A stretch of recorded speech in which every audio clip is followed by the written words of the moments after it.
you very much. Um, but thank you so much, everyone, for being here, especially those who are in person who came all the way here. We hope that this topic would be of interest and of give you some food for thoughts, at least at the very least. Yeah. Okay. Beyond? All right. Thank you.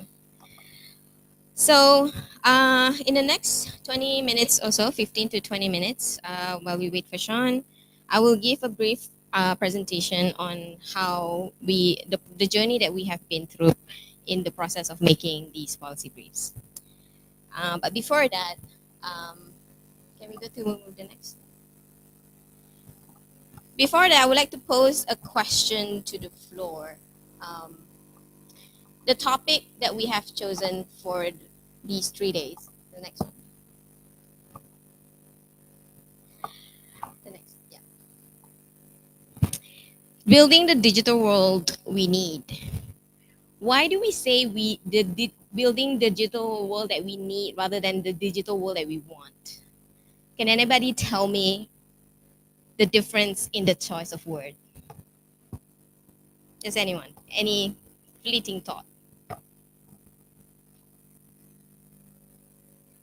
Or maybe I should rephrase it. Oh yes, Dexter.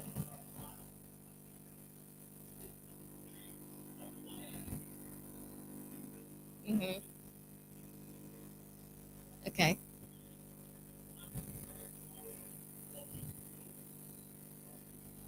Mm-hmm. A notepad. Oh, right. Well, okay. Okay, that's one answer. Yes.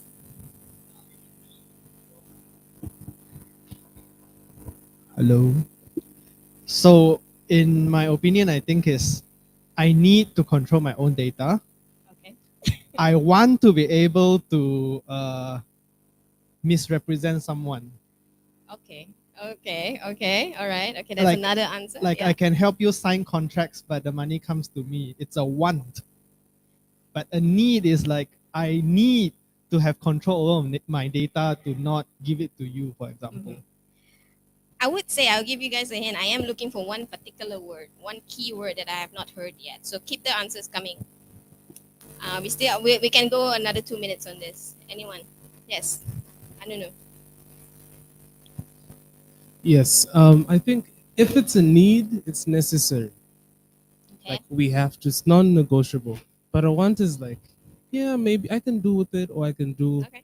without it. It's not something I can really. I'm gonna hold on to that word, Mhm. non-negotiable. What is non-negotiable to you? And bear in mind, this is in the context of a digital world that we live in.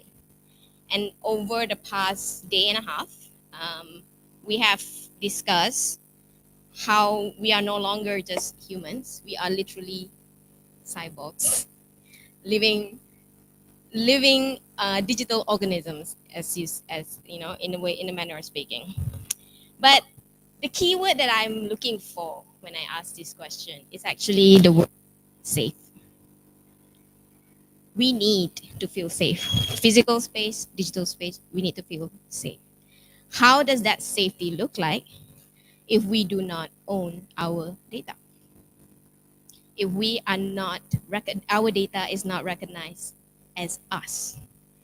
Ultimately, that is what informs our discussions on what does it mean to have, next please, a national agenda on digital rights.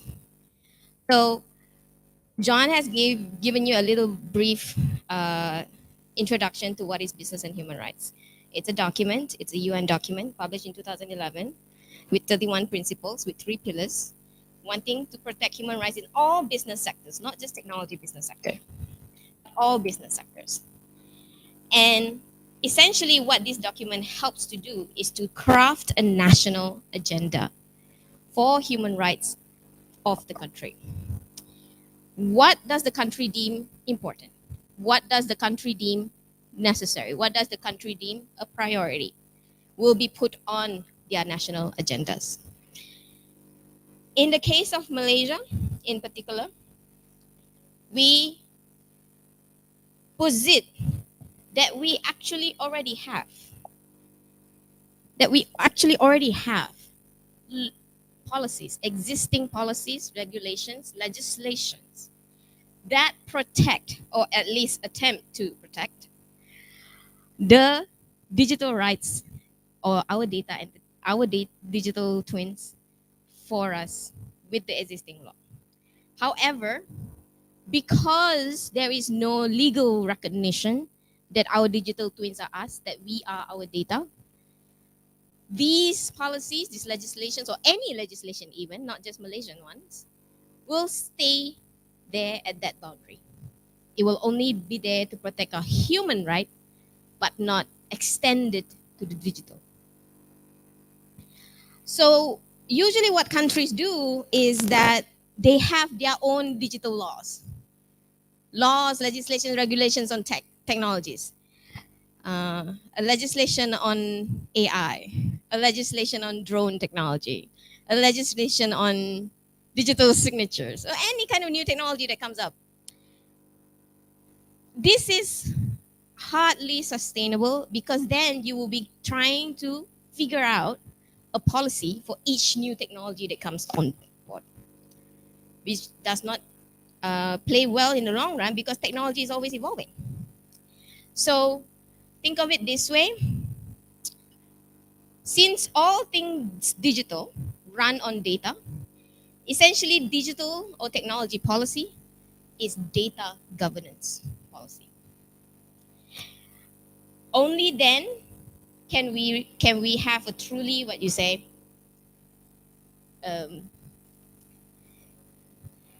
comprehensive, or at least something that we can say that, yeah, this is truly extending my rights, extending our rights to the digital twin. So our process was to look at the local and domestic laws. We looked at the PDPA, our favorite legislation, the Communication and Multimedia Act, and the Technologies and Technicians Act.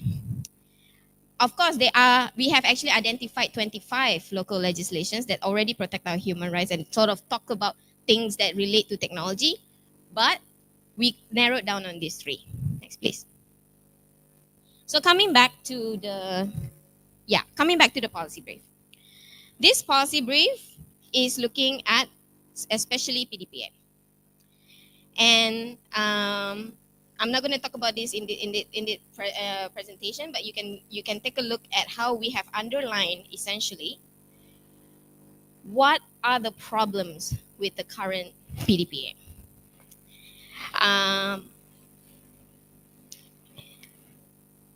Next, please. And how do we compare that, the objectives of the UNGPs? Since we are basing the digital world that we need, we have, we want the kind of digital world that makes us feel safe, right? And then we use using the UNGP as a way for us to realize that world. And then looking at the 3 pillars of BHR, next please.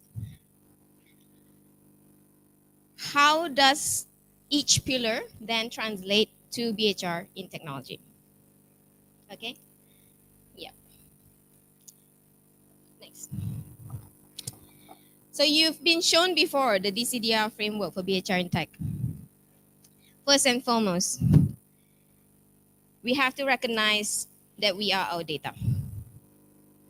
It's inseparable from us. We are not an organism living in a digital world. We are the digital organism living in this environment, living in a digital environment. So what we wanted here are things that we call policy objectives. Since technology evolves all the time, we don't know what tomorrow, what technology will be brought, tomorrow, the day after, 5 years from now, 10 years from now. We don't know what technology will look like, but we know for sure, one thing for sure, all digital technologies will be based on data. So what we want is policy objective. Whatever policy that you make you will achieve these objectives. What does this contain with this principle? Objectives for all three states of data, recognizing the nature of data, which means having policy objectives for data at rest, data in use, and for data in motion. Next, please. And then we have the principle two, which is end remedy. What we've seen so far in a lot of legislations is that we have all these, clauses, legal clauses, to kind of punish you if you don't behave. If you are, if something happens, then this happens to you. We want to prevent the harm from happening in the first place. I've always illustrated it this way. We have hospitals, but we don't want to go to hospital. We shouldn't aim to go to the hospital. We should avoid the hospital at all costs. At as much as possible, we want to avoid going there. We want to avoid getting sick. So the reason is because when you go to the hospital, there's procedures, there's protocols, and then there's resources you spend in order to make yourself better. Those things are taxing and not easily accessible by everyone. If we were to experience a digital harm, okay, somebody impersonating you on Facebook, for example, how are you, where are your avenues of remedy?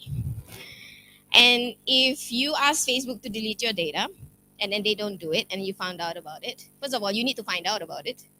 Secondly, you need to hire people, hire lawyers or hire technologists who can understand the lingo in order to bring this case to court, which would take years. And then which takes like a whole lot of campaign. That's a lot of resource. That's a lot of headache for one person to think about. So eventually what happens is we don't. So when big corporations, big tech companies, they do all these things to our data that we don't like, what am I going to do about it? So we want this principle. Again, the policy objectives here remain the same. Throughout all states of the data, some of the things that we want algorithmic transparency for any technological products that collects, constructs, and store any digital profile of their users. That digital profile shall be treated as ourselves, an extension of ourselves. We want to enable the ability for users to transfer or delete their own data on the servers that they do not want to be in. If you don't want to be in Malaysia, you should be able to not be here. If you don't want your data to be here, to be in China, you should have the ability to not have your data in China. If you don't want your data in the US or in anywhere you don't want them to be, you should be able to have the ability to not have your data there. What else do we want? This is quite the contention. But we should ensure no private or public entities can collect and store data for commercial and political gains.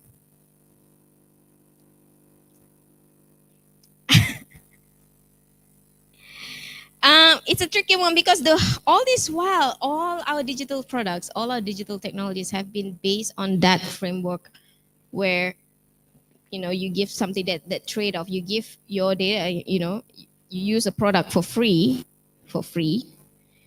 and then you get that service in return. But then what are you trading off for it? And it's easy when we see exchange of money being traded. But are we seeing an exchange of our liberty being tracked all the time? Are we seeing an exchange of letting go of our freedom? Are we seeing the letting go of privacy? To be private with our own thoughts. If Facebook, Twitter, Google can make a digital profile out of you to the very last of your thought, and then they can emulate that and then they can show you things that they want you to see, shaping your view. Are you really you? So back to, I mean, these are the things that at the national level, policymakers need to think about. Because when you're setting the national agenda for anything, you're doing it for the whole citizens, for the whole entire population. We're talking about scale. Next, please. I'll just go quickly now. And then the third principle, rights by design. Okay, so those are only examples of the policy objectives. Those are not the only and ended, policy objectives. They can be added as technologies evolve. But primarily, those are the kind of those are the kind of objectives that we want to ensure. We will basically want to retain as much liberty as possible. We want to retain as much of our humanity as possible. And the third principle, rights by design. What would be the policy objectives for this kind of principle? At the very basic, we should ensure that they are data protection safeguards from the very beginning of the design stage. And all these three principles, they go back to the setting of that national agenda for digital rights, which we need governments to recognize is inherent by default. We shouldn't have to ask for the rights of our digital twins. They should have been extended already. Whatever rights we have in our analog physical world should be extended already to our digital selves. So we can ask the question, do we need separate laws for digital rights? Right?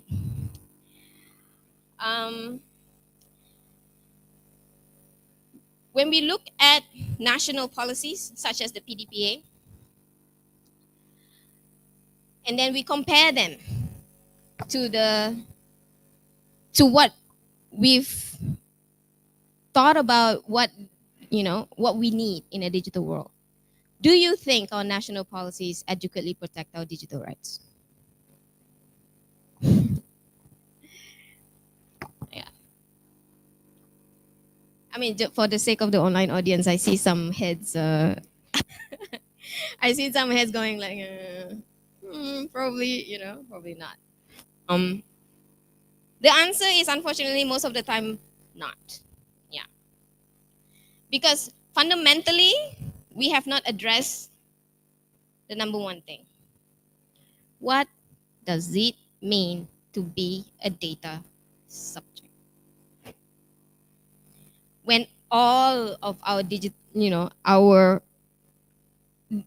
literally the whole makeup of our digital entity is coming from us. Why are we the subject as if it is separate? It shouldn't be.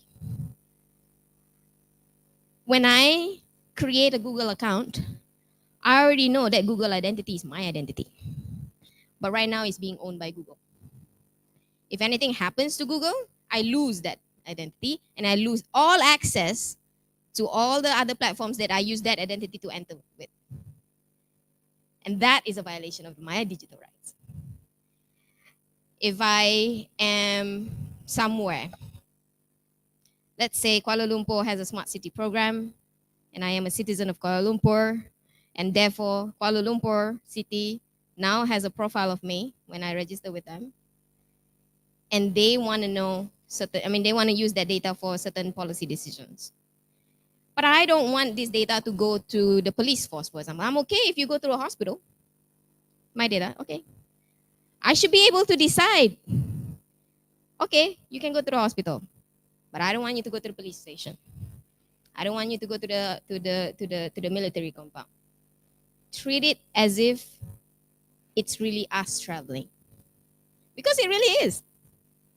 If I go to your Twitter feed, do you feel my presence?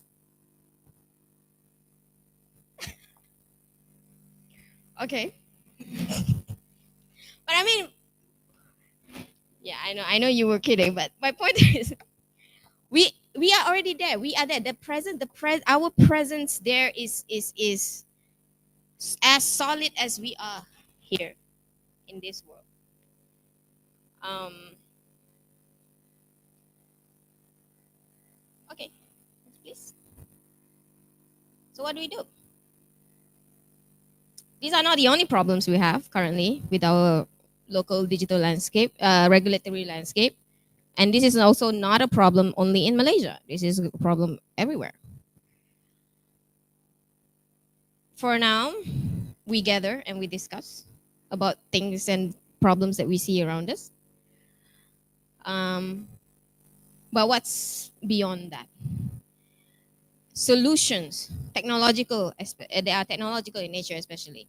We believe that things that are problems that are technological in nature can be solved with solutions that are also technological in nature.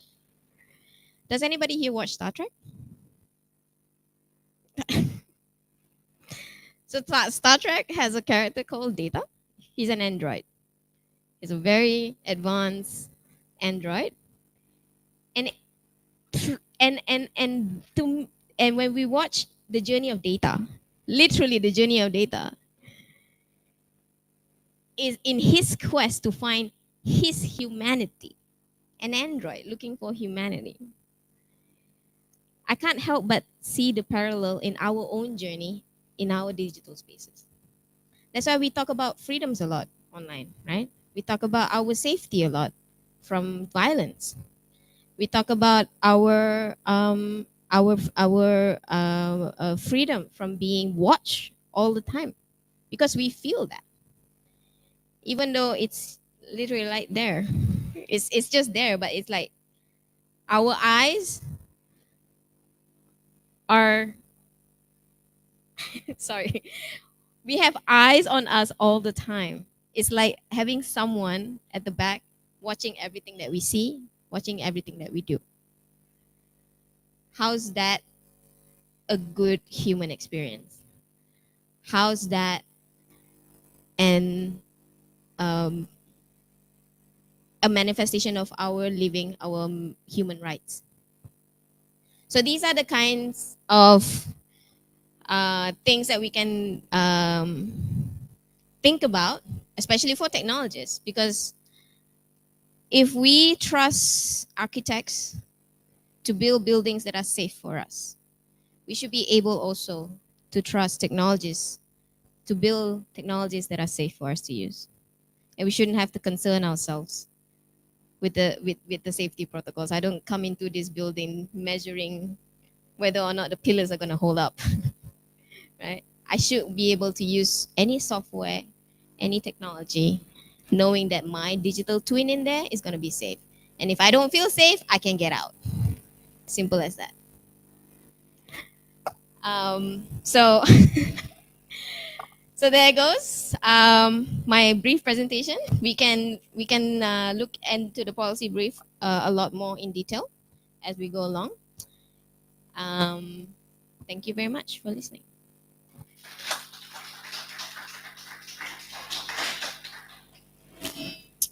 So could we have the chairs, please?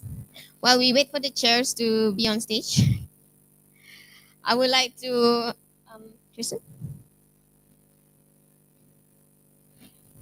the next one more. Yeah. Thank you, Tristan. So today we have the honor of having Mr. Gerald Joseph, who has like who has been in this world longer than I have been born. So Mr. Gerald has been a human rights defender for the last at least 3 decades, and he is now a very experienced trainer and consultant on local and national and also international levels on human rights issues. Most recently, Mr. Gerald has completed his commission as the Commissioner of SOACAM since 2016 to 2022. So please join me in welcoming Mr. Gerald to the stage.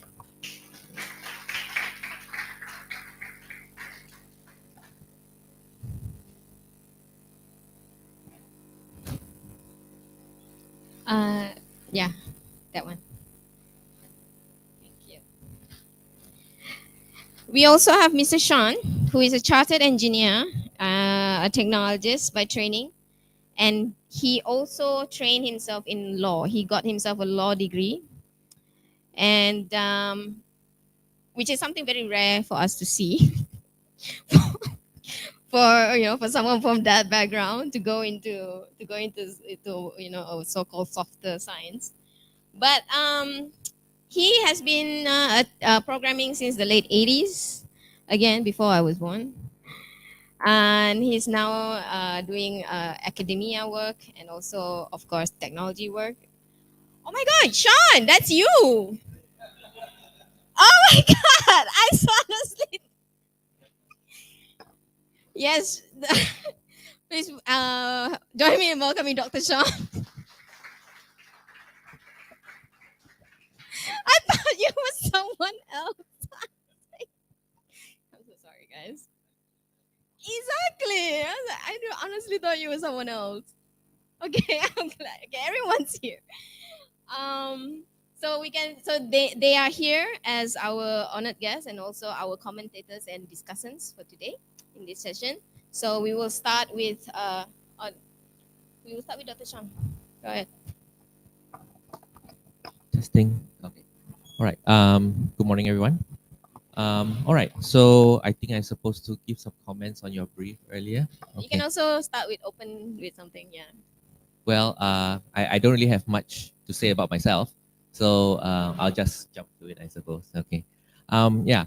So listening and also trying to understand where this is coming from.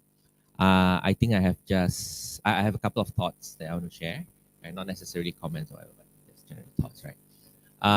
Number one, I think there is a question of how do we want to treat our so-called digital selves? Do we treat them as an extension of our physical selves? Mhm. Or there's another possibility from the legal perspective of treating them as a separate legal entity. Right. Kind of like how the law recognizes a lot of persons, yeah, Mm. not legal persons, as in they have certain rights and they're assigned to that legal person, but the legal person is not actually a person. It's like you have companies, organizations, and statutory bodies, and all kinds of legal persons. Yeah. So I think that maybe one of the considerations that I'm not sure which is better. I really don't know which is better. But one way could potentially be to look at it from the perspective of recognizing our digital selves, or digital profile, or digital footprint as basically has its own set of legal rights, essentially, right? Yeah. And so therefore, then it can then be treated in a better way or more responsible way, in the sense that you cannot just simply treat the data as just pure data. Yeah. Right. Yeah. That's one comment that I had. Another thing that I was thinking of was also along the lines of one of your last points, is that regardless of what ideas we come up with, right, how we want to do, how we want to treat our digital selves, treat our digital identities, and all that, there's always the issue of abuse, right? And at the moment, the way that the law is structured and the way that these things are handled at the moment, there is basically zero accountability, right? So as a result, anyone can just do anything, and when things go wrong, right? Basically nothing happens. As we can also clearly see, even in Malaysia, especially in Malaysia, we've got so many incidents of like data breaches and stuff like that happening, and a very recent one of a payment gateway that leaked like millions of like users, card data, payment data, and all kind of stuff, and nothing seems to have happened. The regulators don't seem to have taken much action. I don't know if there's anything happening behind the scenes, right? No, I really don't know. But I mean, officially, in the press and in the front, you don't really see much happening. Then the question then becomes, where do we place this legal liability, right? This is where I'm a classical engineer, trained classically as an engineer. I'm registered and I have a license from the government and all that kind of stuff, right? So Um, I also understand that, especially from the tech perspective, there is resistance to having to, license oneself in order to practice, like a doctor or a lawyer. License yourself before you can actually practice. But I don't think we can have it both ways. I don't think that you can have a scenario of the wild wild west, which is what we have today, where basically anybody can go into technology. Anybody from any background can just practice.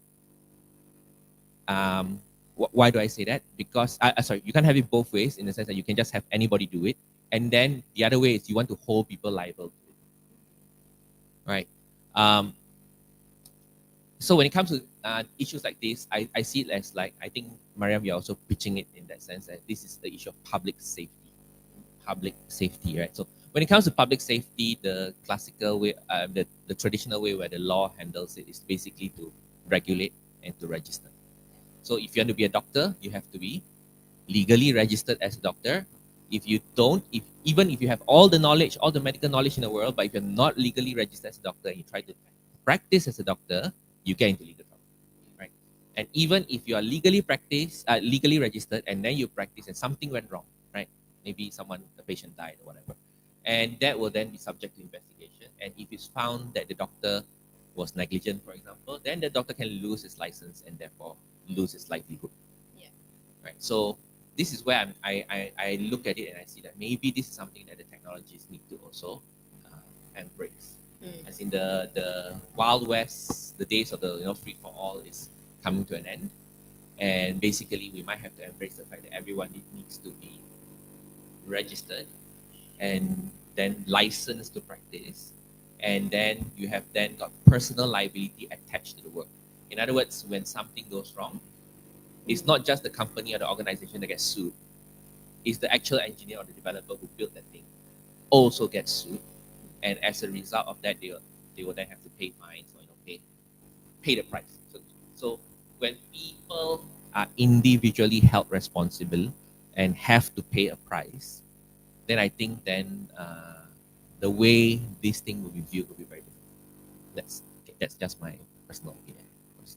Thank you very much. Thank you, Dr. Shan. Before we go to Gerald, maybe a little comment on this PDPA, especially in the policy brief. Yeah. All right. Apart from the accountability thing that you were mentioning earlier, I think it relates somewhat, actually. Yeah. Okay. I think my biggest problem with the PDPA from the very first day they introduced it, the biggest problem that I had with it was the fact that the government is exempt. So the largest collector of personal information in the country is not subject to the protection provided by the PDPA. So that, I feel from day one, I've always felt is the biggest loophole. And in Malaysia, if you know Malaysia, basically everything's the government. You're either directly government or government-linked corporation or government-owned company or government agency. So so basically, I would say the vast majority of data in Malaysia is not protected by PDPA. So yeah, so I think that is a loophole that needs to be also plugged, where I don't see why the government needs to exempt themselves. They collect I the data. can guess a few reasons. Okay, I don't There I don't see any technical problem, like, as in, like, Right. if they want to actually put in safeguards, they want to put in like proper measures in place. They I could. think the government is more than capable of doing Yep. it. They have the vast resources to do it. Yep. Right. So, and they should actually lead the way by showing that, hey, Yep. this is the way it's done. This is the way we're doing it. And if we're doing it this way, everyone else should just do it. If you don't do it, then we'll just like fine you, or we will hammer you or whatever. Right? Actually, that's what we were hoping with the BHR National Action Plan, to have that as a national agenda at the very least, so that everyone else could follow. Yeah, that's right. Well, Yeah, well. I shall, Okay. stop commenting on the government, at least unless I get myself into trouble. Okay, before we go to the floor, we could go to Mr. Gerald. Your comments. Okay. Yeah. Thanks for the invite, Mariam and John. I'm always interested to come to this space because I really feel out of place. So I think first of all, I have to get my head around that we, the cyborgs, the rewriting of the Universal Declaration of Human Rights, And I think that's the context of identity, the person. But from a human rights point of view, the reason we all know we have rights, with or without us talking about it. We know, yeah, we are born with it. Don't you dare do something against me. But the context of human rights only makes sense if it's in a legal framework. The protection, we need to get somewhere, somebody, something to be our final arbitrator for, oh, this is where my right is sort of have a space for protection, and that's the government. And the framework for human rights always uses the language of the duty bearer or obligations of the state. That means the government primarily has duty to make sure everything runs well. This everything is where now we are in a bit of a dilemma. The everything is a person as you and I physically here. Everything is a person that you and I physically don't see, which is zeros and ones, dots, blips. That whole digital world that we are talking about, but no one can hold it, but feel it, but know it exists and controls. So I think that rehashing the person with this extension, I think, is what the crossroads we are at now. Yeah. I think because in court you still have to prove what is intangible as your defense, that you have a right, or you didn't do it, or you do it, and the intent. So you go into a realm of the conscious, subconscious, the feeling, and you put it out as part of the person. So the extension of me is something inside. You cannot get in there. You cannot know whether I really felt like killing the person, but the lawyer will prove I some or other showed that inside there, and then the judge will be convinced, okay, yes, he looked like he had intent. So I think that same digital world is that extension of the self. I think is what I'm hearing you saying. I am my data. I think is that new rephrasing of the human person. I'm not sure whether we are going to the other extent where it's the digital person with a human form. I mean, that's the other extreme. But I'm saying, listening to both of you today. This is new for me. That this is the human person with our imprint, our map, our inner memories now having different ways and connections, and that intent, the feel, the insight now is actually captured in a more visible way through this digital service. So I think for the first time we have much more proof, much more evidence of the compared reality. of the old. So if not of the old, we rely on good or bad lawyers. Both ways they will come and prove or disprove, but it's all hearsay, really. Am I? It's just that you have to convince the person that this guy inside there, I knew he had this thought. But now you are saying that not only he has to do that, but you are going to go and check on me to prove my being by an extension of me in the world I live in. And I think that for me is not a big stretch. I am my data. And I think the business and human rights world needs to capture this. So I think your timing is good, because the government has been talking about the National Action Plan for Business and Human Rights for ages. It's sort of launched its what is that? Its committee under the national baseline, by you, and they're starting their work. But all the meetings when I was a commissioner, no one speaks this language, and no one speaks like cyborgs like y'all. But so you We don't. have a literal cyborg here. So I'm just checking whether we're talking to the real Miriam or real John, or they are Just actually an not. AI, Yeah. right. So I think one is, you used the word terminology just now, right? At the end, right? You said that.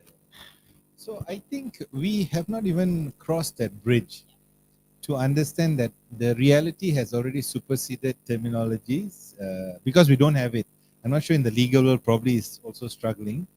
But in the Malaysian national framework, it is all segmented according to the laws that you all, I think, have put out 6 different laws. So I'm sure the government's response will be, let's have more laws. Exactly. Yeah. So every small thing, let's have a law, which is not wrong, because you have a law. But the basic framework of recognizing the changing human person. So and human rights resides in the dignity of the person, which is something that I want to maybe touch on, because in your presentations, while the cyborg world is merging the two, but I think the agency of the human person choice is still very much there. As much data as you can prove, even if you can prove from all my Google search that I am surely a murderer, but my lawyer will prove otherwise because of agency of choice. That's a tough one, because you're going to show that every time I meet somebody, I will say, I'm going to kill you, I'm going to kill you. So I have enough proof for you to show all my posting. Whenever I met somebody, I was taking a chair to throw, all likes and purposes, I was going to be a murderer. But the agency and choice still resides with me. It's at that point, I did not do it. And that's where I think the human person still resides. And this is that nexus, I think, which is very interesting, that the cyborg, the I am my data, is actually an extension of that dignity and choice that is not lost, but is now gets a bit more pictured. Well, pixelized is the correct word, right? It's more pixelized, and that then brings us a new dilemma of protect, the protection framework, the remedy framework. What do we do? Example, the scams suddenly now is becoming a lot, right? But when I was in the commission, there were family members, poor family members who came almost crying. They said they had a little money. Somebody used their bank card and withdrew. And the police is convinced that this cannot be the scammer, because this comes from a poor farmer who for 30 years bank account, 400 ringgit, 1,000 ringgit. But they couldn't do that. But they said, oh, well, because this bank was used to this and the China scam and dang, dang, dang.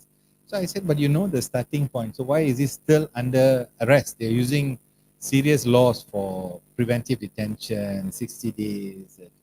So the police said, no, we need to investigate. And the police style is, this is why it is dangerous. The data can be assigned and pushed to anywhere, and you all are the experts. You know how to do it, right? Take away the fingerprint and push that. And then this person is voiceless and powerless for defense. One is because we don't have our agency to make choices is limited by our lack of power to extend that agency to prove that those people who played the fool with us actually violated our rights. But so powerless, you have to fight it in court. But by that time, you've already been in jail for 6 months.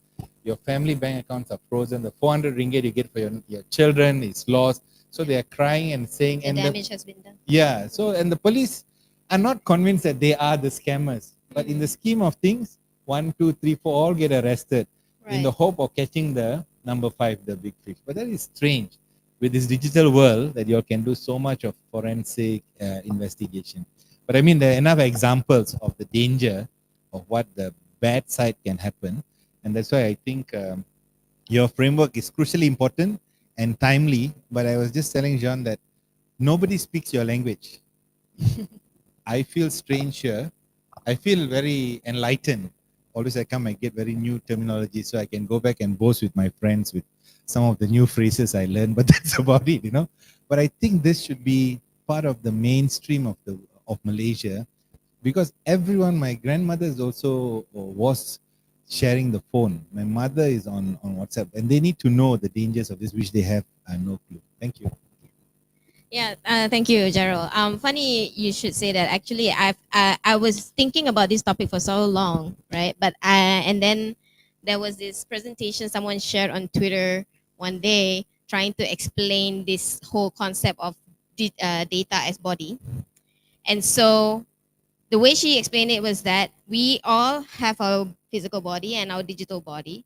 So what the government does is that they take that digital body, with whatever identity that you're on, and they imprison you through that digital body. So if your digital body, let's say for example, you are a very hard critic of the government on Twitter, that's your digital body. The government can use that digital body to imprison you through that profile of you. So that's one example how the link between the analog world and the digital world come together and have real life consequences and effects, even when we have not legally recognized our data as ourselves. So actually, it's not, like you said, it's not a big stretch because it's already happening. It is already a reality. It is already it's something that we are living with every day. Take my phone away from me, I feel like a part of me is taken away from me. If I left my phone somewhere, I don't know what to do. My bank is there, my access to my phone, access to my contact, access to everything. So thank you so much, the both of you, Dr. Sean and also Mr. Jarrell, and we will open for questions. Some on the oh great. Oh okay. Oh maybe is it okay if we move?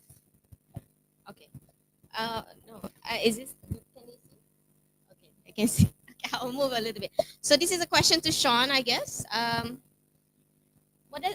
What does it mean, I guess, to attribute personhood to digital twins?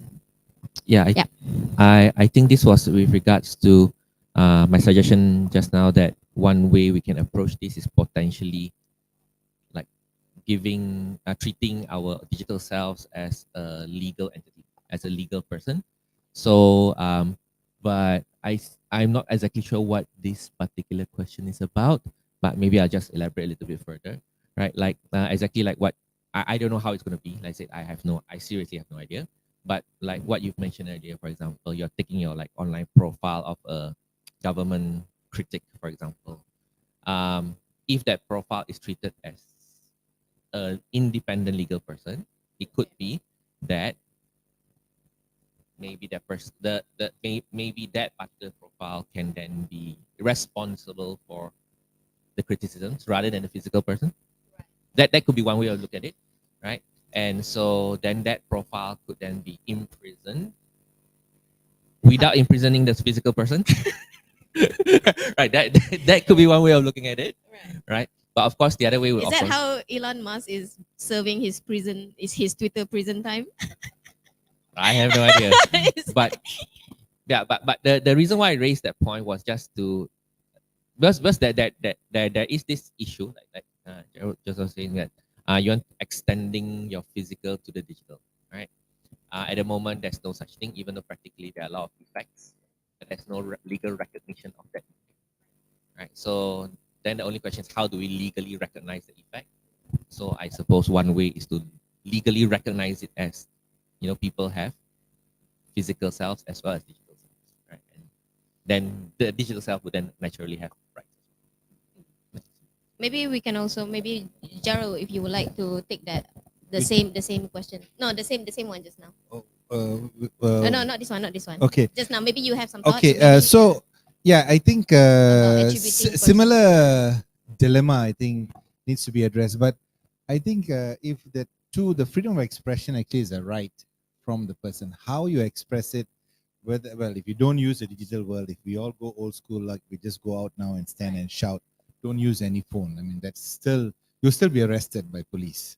Well, not arrest. Nowadays, the police are a bit more better. They just wait for you to finish, then later they call you to the police station. Now they're a bit more, say, don't waste too much time. We'll just call you. But the same way we do some and then take photo and then we share it, or we do a digital one, you'll still be called in.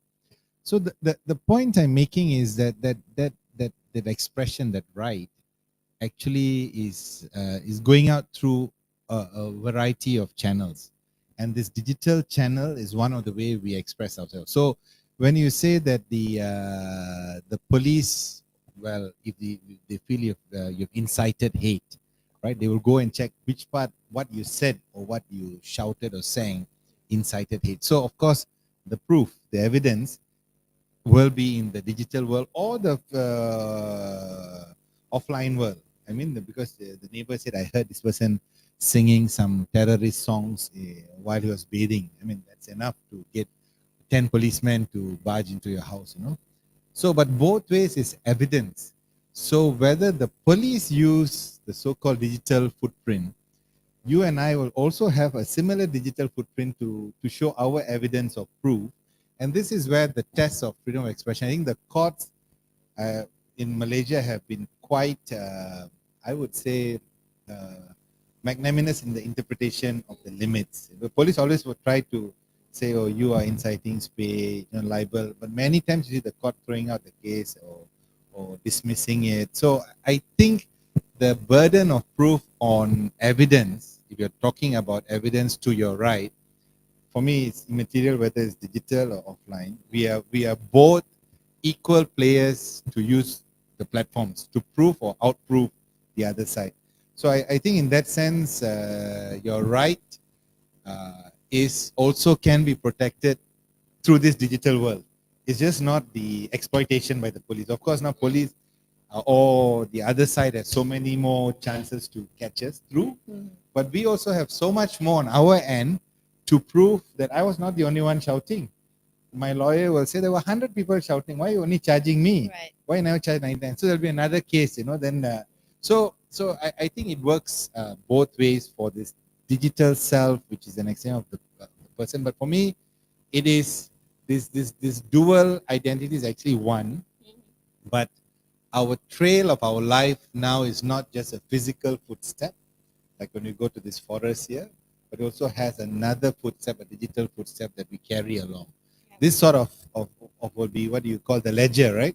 Yeah, that ledger. So the ledger now has different forms of keeping that record of ourselves. So the effect of that is that record is so much more easily looked around or stolen, or as you said, the government has easy access, which is a danger. I think the limits of overreach is not clearly defined. And I think the reason the PDPA government is not signing is for those very reasons, the limits for their overreach. I think in Malaysia, we are still not sure if the government wants to check on your accounts, do they go to the court to get a case, or they just charge you under a particular law and that law just gives you straight away to go. So there's no oversight to prove that you need it. It's all police, a superior guy will sign an order, and by the time you know about it, it's in court.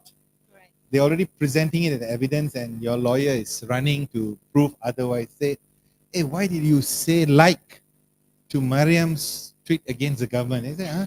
I like 100 of my old friends. I don't even know what. But that's the kind of defense you finally will have to put up with. But I think this is the new emerging world. This identity is not a straightforward. Exactly. The track lines anymore. have blurred Yeah. so much. You don't differentiate anymore between your offline and your online, and the consequences of that, having like not or no control even over your digital bodies at any point, that your digital twin can be done something to them, and there's nothing you can do. If it's already stolen, it's stolen. If it's already breached, it's already breached. What else are you gonna do? Anyway, I have a question for Sean, but I want to open to the floor if there's anyone. Okay.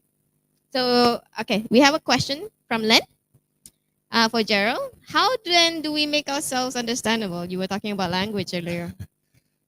Well, first of all, impress us with words that we don't understand. So we think, whoa, this must be top class. The digital world has a different language framework or dictionary, which I think it's easy to understand once you know what it's talking about. Like the words you used earlier, Sean, in your presentation or that video, right? Had chapter 1, chapter 2. I was like, but then when you take a moment, it works. But until then, most of us feel this is only the experts like y'all. It's your world. We are just users. And I think this concept, we are just users, we are just followers, or we don't know what to do, I think is a disempowered citizenship of Malaysia for a long time. I think we need to break that, because for a long time, so politically we feel, well, we cannot do anything until 2018 when we finally changed the government. Okay, now we realize. So until the point we realize we can control, we can say no to signing some documents, digital consent. We have no clue. We just thought if we don't sign, we will never get the phone we need to buy. Or because the form says you must sign this thing. And whoever reads this long document, right? I mean, we just take it for granted.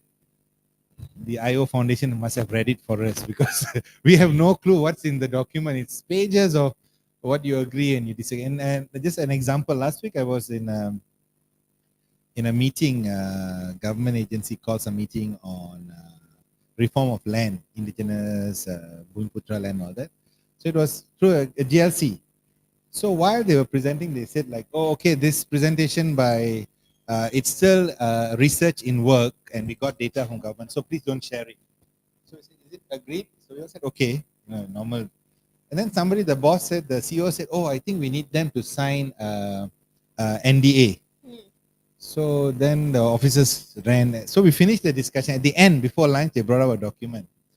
NDA, please sign because we don't want you to sign. I said, no, I'm not going to sign because whatever I've just said from my own experience, the indigenous Orang Asli were there. They were sharing their land, right? Suddenly all becomes power controlled by this person. So one is protection, one is also the overreach of how much control they have over that content that we innocently were talking about, phone or phone number. They said, oh, then they said, then we didn't sign. My group didn't sign. Then we said, no, it's not that we're going to share here.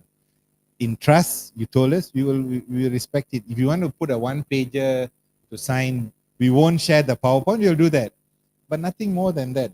Not the whole meeting. Because meeting, I shared my thoughts, my disagreement. That cannot be your power. So I think these contents of this document, I'm not sure how we're going to ever get through it because the companies making it longer and longer. On purpose. Because is it on by purpose, design. right? Yeah, it's just that because we got no choice. Agree. Right. Agree.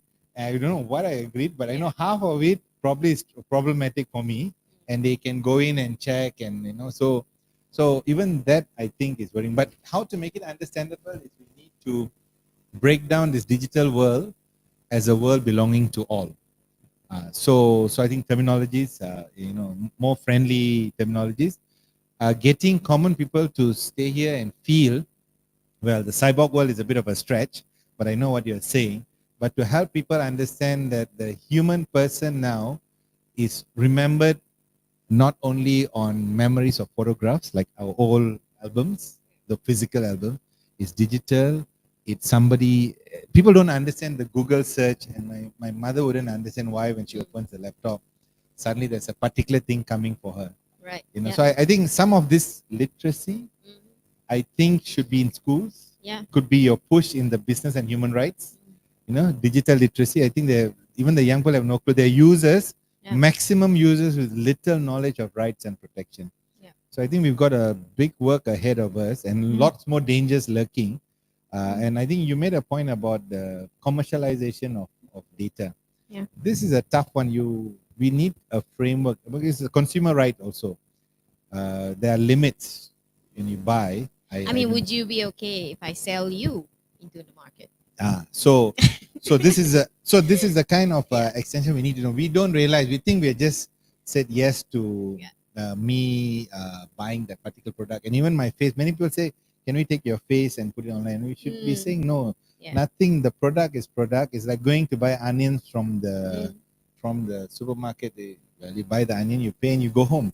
There's no other commercialization. The person doesn't remember you. Well, he may remember you if you are a neighborhood, but it's a transaction. But how do we help people understand that the digital world is a bit more beautiful and also sinister in terms of its commercial overreach?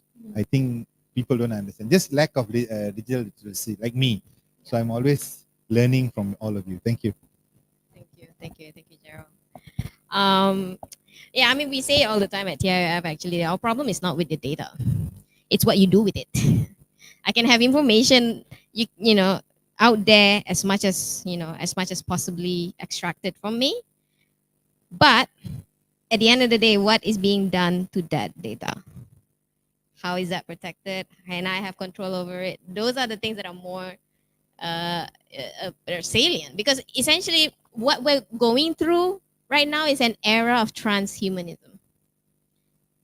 Yeah. We we are becoming more, we are exporting, essentially. We are exporting all our human experience into the digital form and having that digital experience reflected back to us in our reality. So as we go, along this whole metaverse, whatever, we go a lot more, we transform again, and in the metaverse, we can be anything else we want. I don't have to be this height. I don't have to be a woman even if I wanted to, right? It's a process of creating an identity for us online and offline. But what matters is, are we protected in all the realms? That's the most important thing. You are free to express yourself however you want, but where's the protection? So, do we have anyone from the audience? Okay.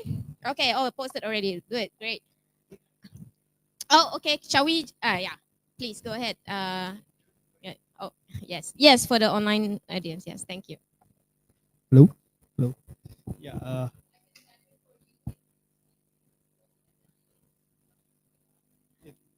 It's okay. Okay, He's so already got just the now mic. Yeah. Sean did propose something like we should have licenses for practicing technologies and so on. So Wait, maybe you want to introduce yourself. oh yeah, first. sorry. Hi everyone. I'm Kwang. I'm a student, I guess, and also a software engineer. But anyways, so just now Sean did propose that we should have licenses for practicing technologies. But when we look in parallel, right, China currently is having an issue with traditional medicine doctors. They are being sued, but they treat people as well or even better as licensed doctors. So the first question is, are we expecting the same dilemma with tech? And then like if we do like the idea of something like buildings, we need to have verified engineers to build buildings, right? But we don't build buildings as we wish. We need to like register for land and then we just build it. But it does not happen with technology. So like we can do personal projects at my house and everything. So the second question is that how do we draw the line between personal and so-called public projects? Does my uni project that I did and then I open source it and then I host it count? And then how do we do that? Yeah. Thank you. All right. Sean. So wait, to summarize the two questions. So one would be a question of quality, right? Whether or not licensing matters, right? The other one is a question of where do we draw the line between public safety and not. Okay. All right. So I think the first question first. I think the first question has been asked many times by other people to me, and my answer is always that it's not about whether you are a good engineer or bad software developer or anything like that. Licensing is just a matter of legal liability. So in other words, if you are licensed and you did the thing and you signed off on it, even if you didn't do the thing, right, but you signed off on it, you are legally liable for it. So if something goes wrong, then at least we know who to basically lock up.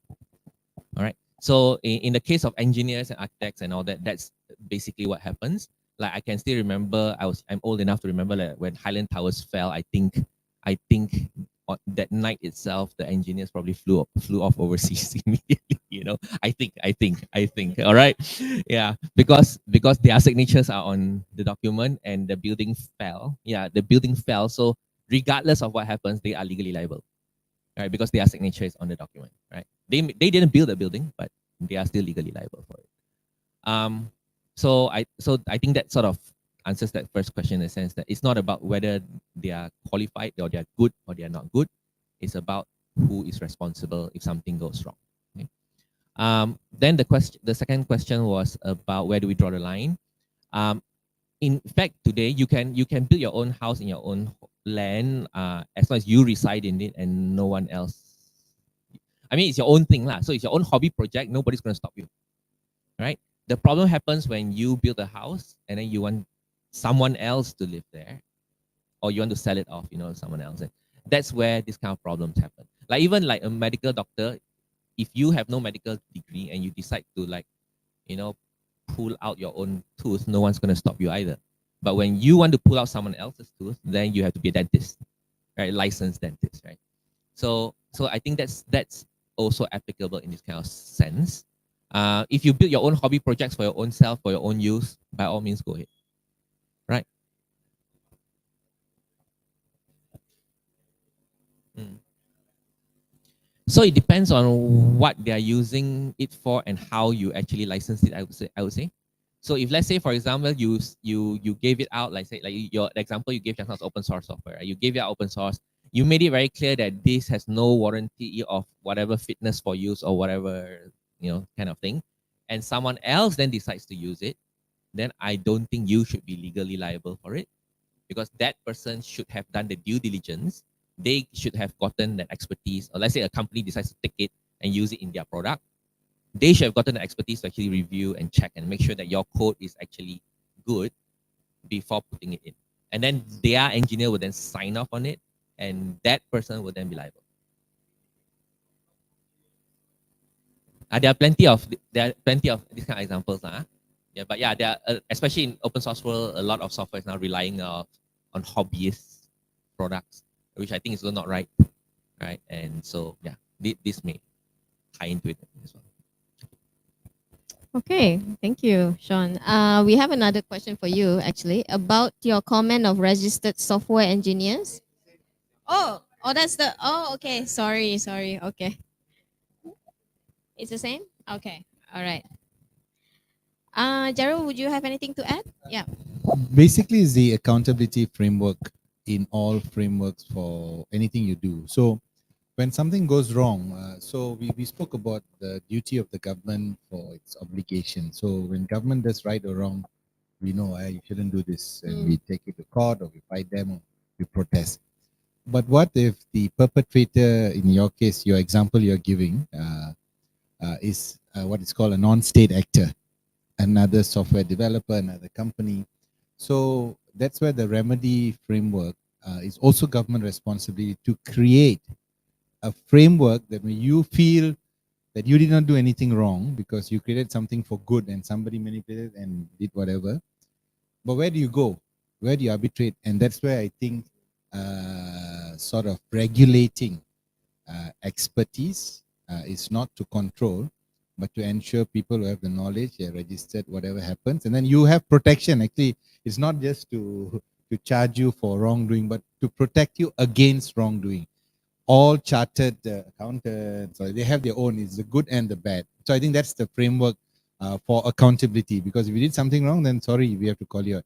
But if you didn't do anything wrong, that same law will protect you, and whoever exploits you will get the brunt of the law. But again, the government at this present moment doesn't have a legal framework to protect you, because there's no license for technician, practitioners, software. There's no such a framework. So I think that's why we move in that world. That will be a duty of the government to protect people like you and to stop exploitation, or to call on you for accountability. Unfortunately, the Highland Tower engineers got away because the court finally decided it's a hand of God. So they flew away and they flew back, I think, because so sadly, yeah, well, a lot of these things are gray areas, but we start off, we need a framework, a legal framework, which has to be fair for both sides. I think your fear is that it will take away a lot of your freedom. Should not. It should encourage more creativity, but putting checks and balances, because it's people like us who will finally bear the brunt.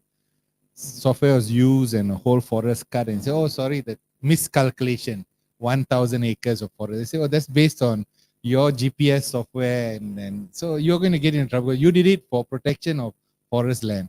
So finally, I'm going to suffer because my forest here is going to be gone. But the battle in the court will be between whose software created the problem. But I'm the people here who needs my rights protected for climate change. Okay. So just a quick time check. Where are we at? Okay, 4 minutes. I think we can slowly go towards the closing. As a way to kind of also do your closing remark, we can circle back to the question of what is the digital world we need? I mean, we can want a lot of things. We can want all the bells and the whistles and things like that, but the core, how does it look like and how do we get there? And merging, the merging of our analog and digital worlds and our analog and digital selves. How do you see that happening in the near future if we don't change the current data ownership or data regulation regime? And perhaps even, what do you hope to see in the tech world in the future? We can start with you, Sean. All right. I think those are really, really deep questions that I don't think I am qualified to answer. But I do have a personal gripe. I have one little gripe that might be related. I I'm in agreement with what you said earlier about the fact that our data is already out there, and I don't mind my data being out there. What I care about is what's it being used for. And I would add on one extra bit about why am I not being compensated for the use? For example, a lot of our data is being used for advertising, blah, blah, blah. And I turn on YouTube, it shows me an ad. When I view a video, it shows me an ad. And I have to pay for that ad because it's eating up my data. Right? I have my data plan. I didn't want to watch this stupid ad for 15 seconds or whatever. All right, it's a full HD, video kind of thing. And I'm like, why? All right. First problem, I'm paying for that ad, and that ad is being shown to me because of my data. It's showing some personalized ad that's targeted at me, and I'm not getting any compensation for it. And Google's getting paid, and Google's making me pay, and I can't skip it. All right, so that's a personal gripe that I have. I feel that there's just something very wrong with that. The whole compensation model that is incorrect. I'm happy to, like I said, have my data being used, right? Targeted ads being sent to me, but hey, give me something for it, right? Google's making some money from it. Give me a cut. I don't know what that cut is going to look like, but maybe, I don't know. I really don't know what it's going to look like, but I should get something for it. Okay. Gerald. Oh, I didn't. I thought we just had to suffer the 5-10 seconds, but you're right, the data. But I want to end with this point about the next generation human rights defender.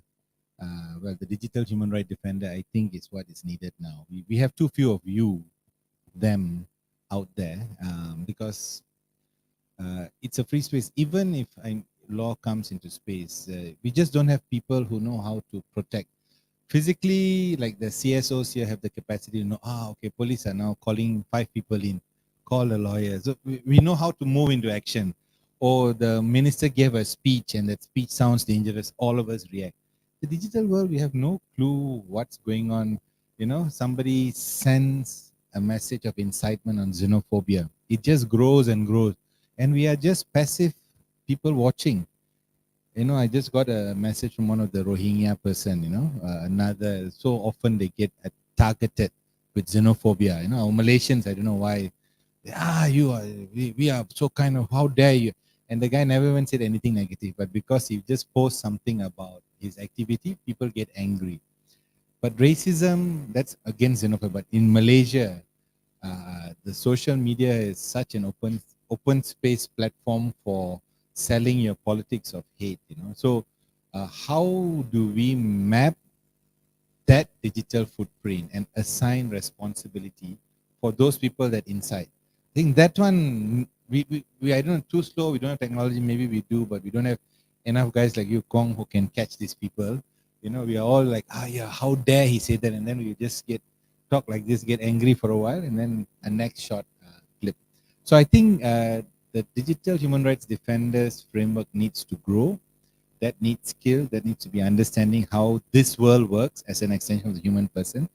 The police also have same interest because they want to prevent violence, terrorism. So actually on the same side of the coin, but the police style is always to catch one person, I catch 100, maybe one of them is bad. And that's always their style. We need to stop that. We need to train the police. You don't need to do that now with this kind of information. The issue of corruption, that's a new level. This world can also help you hide very deep, right? So the expert money launderers and corrupt people, our former prime minister got caught because a lot of it was through the digital in the courts, proof. He said bank, but some of this now are going even beyond movement of this so-called physical. So I think we need you all to even fight new ways to stop this laundering, corruption, human trafficking, money. And the final point is your point about how can empower us, the individual, to stand up to the consumeristic nature of the digital world. If before we complain, there were so many billboards selling us shampoo or toothpaste that we don't like, Taking up our data. yeah, or whitening. Now it's by quadruple amount. and not because advertisement always is not by consent, they choose, but this, as he says, is in our face, not by design. We did not say yes. Driving on a road, the road doesn't belong to us, so the billboards say, okay, well, I don't have to see. I'm walking in a mall, the mall doesn't belong to us, somebody puts it, it's fine. But and if somebody comes and push a paper under my foot, you can still say, hey, I didn't allow you, but who is that? I don't know. But this is, they can change our concept of consumeristic values 3, 4, 500 times more than what we were battling in the 90s, 2000, when people were getting excited with buying a particular shoe. But now it's so much more. And how can the individual fight consumerism that is the background to why they want to control our data because of money? So I think that is something I'm hoping this next generation of digital human rights defenders will do for all of us, and also train us and help us move along in the future. Thank you. I'm so glad. No, I'm so glad you brought that up at the end, because it's so perfect. We have the very reason why we organize events such as this is to reach out to technologists, to programmers, to developers, because they are literally the architects of our digital world. If our medical professionals are the front lines during a health pandemic, why shouldn't technologies be on the front lines of a digital rights crisis? So, I mean, it's just 1 + 1, equals. On that note, thank you so much. Please, thank you, our honored guests, for your comments and discussion. And we can actually extend our discussions over lunch, which we will have for another hour. And I will let our MC to guide you. And so, thank you very much, everyone. Back to you, Edwin.